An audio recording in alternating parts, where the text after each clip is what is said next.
Hello everyone, so today I am here to show you how to nail the perfect everyday makeup look by using just 3 products. So because I have forgotten my foundation today, I am using this Tinted Perfection Primer which gives me a really flawless finish. It is super hydrating and gives me a really nice flawless finish. So I am using this Jet Set Ice Kajal from MyGlamm to give me a really nice definition to my lash line. Using this beautiful Perfect Curves lipstick in the shade Debutante on my eyes to give little pop of pink on my lips.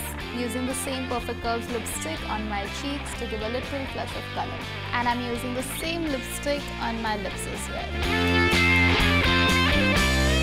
So if you guys like this video, don't forget to give us a big thumbs up and subscribe to our channel, and don't forget to hit the bell icon to not miss any updates from us.